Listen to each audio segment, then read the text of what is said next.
notes start on page 21. And we're still talking about volumes with known cross sections. And today we're going to be talking about cross sections that are triangles and semicircles. So we still have the same essential question. How can we adapt our knowledge of calculating area so that we can calculate volume? And we know that we can look at calculating volume as a limit of Riemann sums, just like area, except that instead of rectangles, we have these skinny three-dimensional prisms, and the bases could either be squares or rectangles or triangles or semicircles.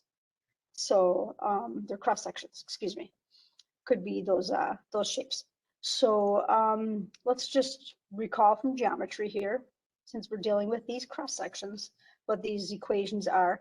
In the last class, we dealt exclusively with squares and rectangles. So we've worked with these equations. Remember, a right triangle is where the legs have a right angle between them, so it's half base times height, where the base and height are those legs. An equilateral triangle has all sides the same length, so we actually have to drop an altitude down the middle and create two 30, 60, 90 triangles. And once you work through all of that math, the area for an equilateral triangle is a square root of 3 over 4 times one of those sides squared, the entire length of that side squared. So it's just better to remember this than to try to derive that each time you need to use it for an equilateral triangle. And then a semicircle is half of a circle, so it's half pi r squared. Okay, so let's take a look at this. We have a base of a solid, and the base is, of course, this gray region here. And it's bounded by the x-axis. The line x equals 9, which is out here. So the x-axis, line x equals 9. The function f of x equals the square root of x. And it says find the volume of the solid if its cross sections are taken perpendicular to the x-axis. So we're perpendicular to the x-axis, and they are right isosceles triangles. So a right isosceles triangle has to have 90-degree angle, and then the legs have to be equal to each other. Those are the only two pieces that could be equal to each other. And it says with the right angle along the x-axis. So that means the right angle here is along this x-axis. So we have its height, which is one leg, and its depth, which is another leg. And then the hypotenuse is along that backside. We could have the right angle up at the top here, but that would be a different problem. Okay, so let's just grab a slice out of the solid here. So I'm just grabbing randomly. I'm grabbing that right triangle, and so let's go ahead and get the items set up in our graph here. So I'm just noting right here that the right angle is right there. Okay, so first thing we're going to do is graph the square root of x.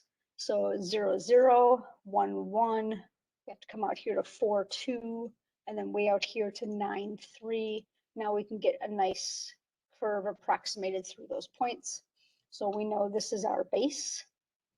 And I'm going to randomly draw that right triangle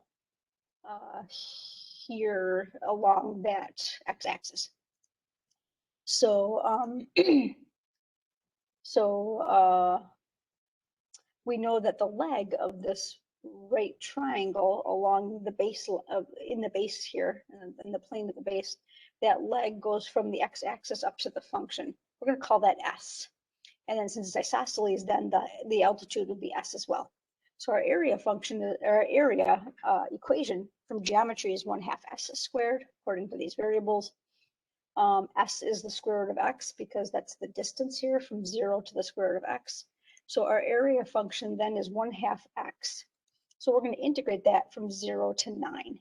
And so this obviously is easy enough to integrate by hand. So you would find a question like this in the no calculator portion of your exam. So let's go ahead and integrate that. So we have 1/2, and then the antiderivative of x is 1/2 x squared. So we end up with 1/4 x squared. And then when we substitute in 9 and then subtract and substitute in 0, this whole expression goes away. So we have 81/4 for the volume of that solid. And so if we look at that solid, it looks kind of like this, right? And let's just stop it at the location where I drew that rectangle. And so we can, at the right perspective, we can see that right triangle cross section. And we can see that the height of the solid is one of the legs, the depth of the solid is the other leg. We can see that the sides are flat, right? If we have a triangle, we know a triangle is made up of all segments, right? So this side here, this along the x-axis is flat, the bottom is flat, and if we come along to the side of the shape, this is flat as well. So all flat surfaces for that shape. Okay, so we can now go on to the next example.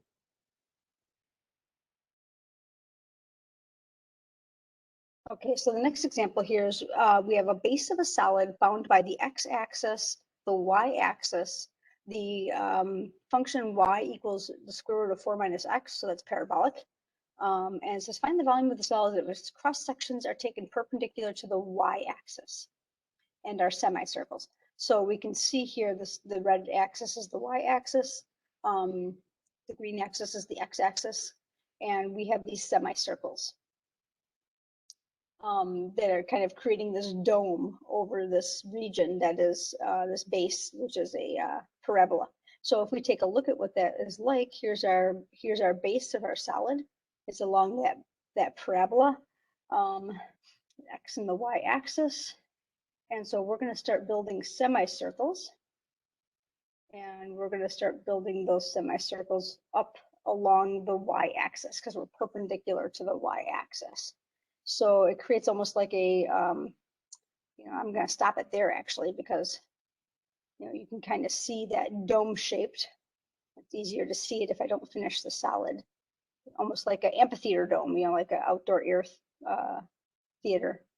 So it's got that curved shape all the way around. And then as I close in this shape, as we go further up the y-axis, then that shape closes off to that point.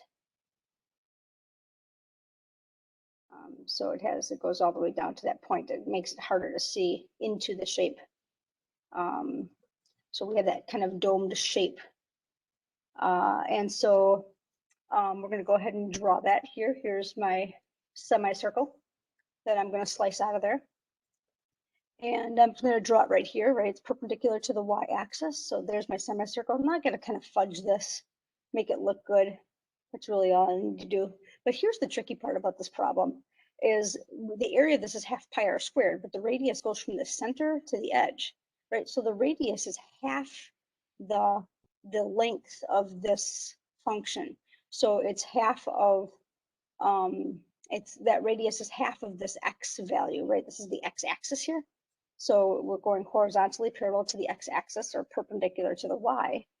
And so this is the distance x, the x coordinate, which means we need to solve this for x. So solving this for x requires squaring it. So we have a y squared. And then I'm going to actually bring the y squared here and the x over here. So I have x equals 4 minus y squared. So that's what x is.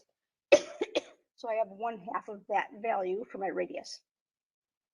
So I'm going to substitute that in for the radius. And now I've got a little simplifying to do. I've got a half out front. I've got a pi. I've got to square this, which means 1/4, and then times this squared. So 1/4 times a half is an eighth. So I have 1/8 pi times 4y squared quantity squared. All right, that power is here, gives it a fourth, power comes here. And so this is my area function. So I need to integrate that from 0 all the way out to, from 0 to 2, right? Because we're going perpendicular to the y-axis. So just not to confuse you, right? We're generating this shape perpendicular to the y-axis. So we're starting at y equals 0, and then we're building until y equals 2. That's when the shape closes up there, when y equals 2. So we're going from 0 to 2. Here's the area function. Although this wouldn't be bad to FOIL out and do by hand, they really don't expect you to spend that much time doing algebra. So we're just going to do a math 9 here, and the answer is 6.702.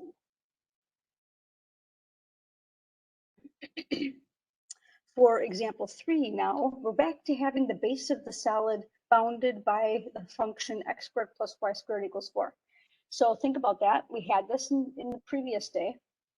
What is that a shape of? Give you a second to think. Maybe pause the video. Okay, if you're still listening to me, then you know that this is the shape of a circle.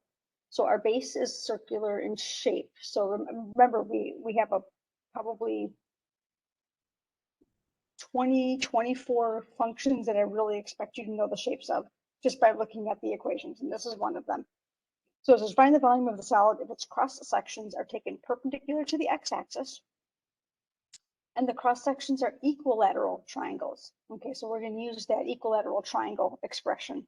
So let's kind of draw in a representative equilateral triangle inside the solid. So we're looking at that slice, and we're going to develop an area function based on that slice. So if we look at this, the modeling of this, here's our circular cross section. And remember, we had to separate this into a top function and a bottom function. And the distance across then was twice that y value. And so as we sweep across here and build those equilateral triangles, we can change the perspective here. We can see as we look right on that those are equilateral. But we start having this shape that, as you can see, it's circular as we go across the circle, but the sides are flat. Those sides are made up of triangles, but those triangles are going around this curved surface. So they're bending around that surface. So as we go around like this, we end up with a point along the top here. You know, the point comes to a point, almost like a cone. But it's not a cone because if we look at the top here, you know, we don't come to a point across here. We have like almost like a ridge line, right? So it's not a cone, but it's this kind of hat-shaped thing, if you will, where it's, you know, they've got the outsides that are curved, and but it comes up to this center ridge that goes all the way around those triangles. Okay, so we're going to go back and use those skills to get our circular cross section down here in the plane, right? We're going to, you know, the circle crosses at 2 and -2 along the x and the y axis, and then maybe a few random points there so we can get that circular shape. And then likewise 2 coming over in this side, and maybe a few extra points there to get that circular shape. Looking pretty good. And then this one, looks like I took it right about here where x equals 1, just to get a good drawing. So there it is. And these look a little distorted. You know, I'm just trying to guesstimate what that equilateral triangle would look like sticking straight up off of the base. And so this S is the side length. It goes all the way across that base. And of course, this is S and this is S as well. So if you remember that this top function is solving this for y, so it's 4 minus x squared, and then it's positive square root. So that's that. And then this bottom function is 4 minus x squared with a negative square root. So we're going to subtract that. So it's going to be minus a negative square root of 4 minus x squared. So again, we're going top minus bottom. So that's a familiar thing that you've been doing. And then of course, minus and negative is a plus. So it ends up being 2 of these. That's my distance S. Now I know from the beginning of the notes that for an equilateral triangle, the geometric area is √3/4 times the side squared. So that allows me to get my area function. That really should say A of x. Fact, I am going to change that. I bet the other examples I forgot to put that on too. This really should say A of x, right? Because it's an area function as well as this. So if you If you didn't put a of x on the previous examples, it looks like I didn't put a of x on the previous examples. I would go back and write that as a of x, right? Because I know it's kind of splitting hairs, but it's good to acknowledge that we are transitioning that area from a geometric expression. This is a geometric expression to an algebraic expression. So I think that transition is pretty important because you certainly can't do any calculus with this. Okay, so we put in s and we squared it. So 2 squared is 4. It's going to cancel out with this denominator and just leave root 3. And then this squared is going to get rid of this radical. So we're going to have our area function is going to be root 3 times 4 minus x squared.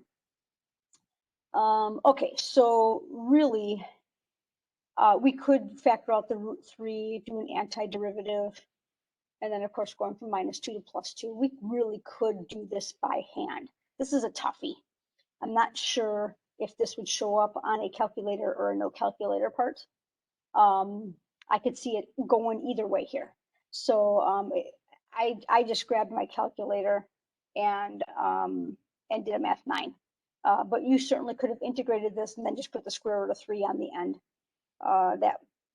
That's definitely doable by hand. So there's the volume for the solid. When we get into class, we'll go through the takeaways and then we will hit those topic questions.